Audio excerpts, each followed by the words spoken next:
Have you ever wondered about the role of religion in politics? How can it shape the society we live in, and what are the potential consequences of its misuse? Religion can be a powerful force capable of uniting communities and giving individuals a sense of identity and purpose. Yet, when it intersects with politics, the results can be deeply divisive. The intertwining of religious identity and politics can lead to social division as groups with different beliefs find themselves at odds. This division can feed into an us versus them mentality, fueling conflict and discord within societies. This division can also lead to marginalization, as minority religious groups may find themselves excluded from political power and decision-making processes. This exclusion can breed resentment and lead to social unrest, further deepening societal divisions. The economic impact of intertwining religious identity and politics can also be significant. In societies where religious identity plays a major role in politics, resources may be allocated based on religious affiliation rather than need or merit, leading to inefficiencies and inequities. Furthermore, intertwining religious identity and politics can undermine secular institutions. In societies where the lines between religion and state blur, religious institutions may wield undue influence over political processes, leading to a lack of checks and balances and potentially fostering corruption and abuse of power. Finally, the mixture of religion and politics can lead to policy stagnation. In societies where religious identity is a major political factor, policy decisions may be swayed by religious doctrine rather than evidence-based reasoning. This can prevent the implementation of progressive policies that promote equality and social justice. As we venture into this discussion, let's remember that religion and politics, when mixed, can create a volatile cocktail. A careful balance must be struck, one that respects the role of religion in individual and community identities, yet also acknowledges the potential dangers of its misuse in the political arena.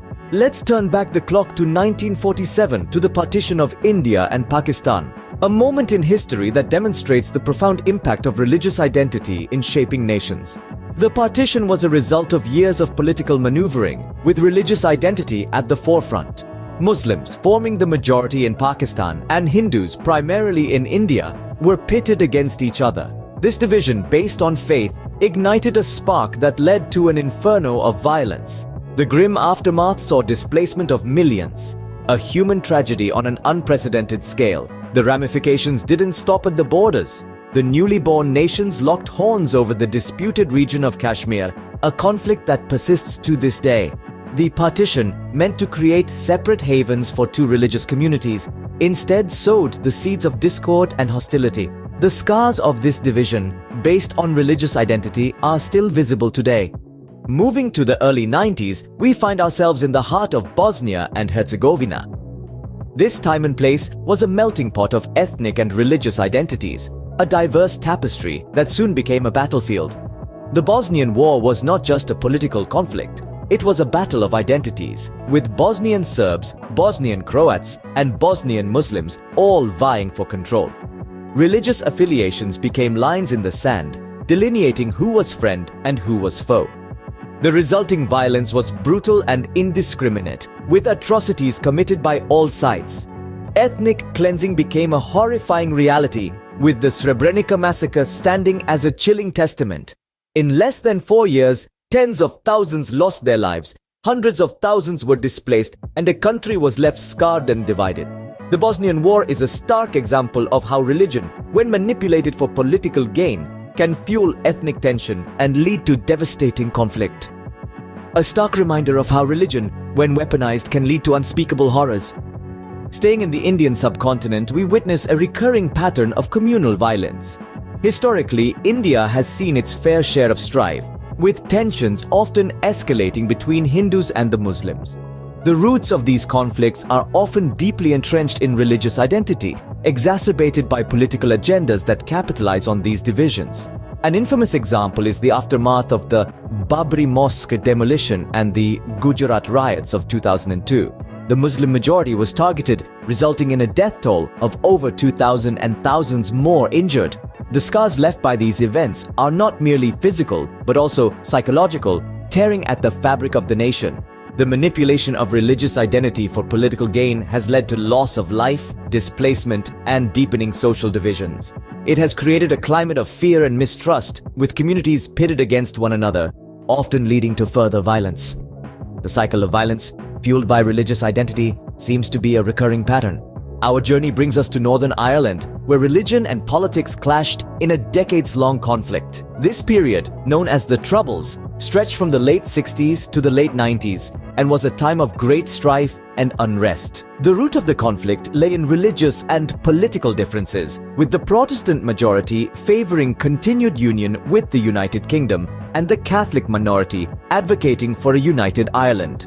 The resulting violence and instability were devastating, with thousands losing their lives and entire communities living in fear. The sectarian struggle was not confined to the physical realm, but permeated every aspect of life, creating social division and undermining trust between communities. It took nearly 30 years before the Good Friday Agreement brought relative peace to the region. But even now, the echoes of the Troubles can still be heard. While peace has been achieved, the memories of the Troubles linger as a testament to the dangers of mixing religious identity and politics. As we have seen, the intersection of religious identity and politics can have far-reaching, often devastating consequences. From the tragic partition of India and Pakistan, the Bosnian War, communal violence in India, to the Northern Ireland Troubles, the manipulation of religious identity for political gain has left scars of violence, instability, and long-term societal divisions. These historical instances underline the patterns of social division, marginalization, stifling of diversity, economic impact, undermining of secular institutions, stagnation in policy-making, and difficulties in formulating international relations. But let's not forget, these are not just historical lessons. They are reminders of the potential pitfalls in our own contemporary societies. As we navigate the complexities of religion and politics in our times, it's crucial to remember these lessons. It's only by embracing pluralism, promoting secularism, and prioritizing inclusive governance that we can foster sustainable development and progress. It is crucial to remember these lessons from history as we navigate the complexities of religion and politics in our own times.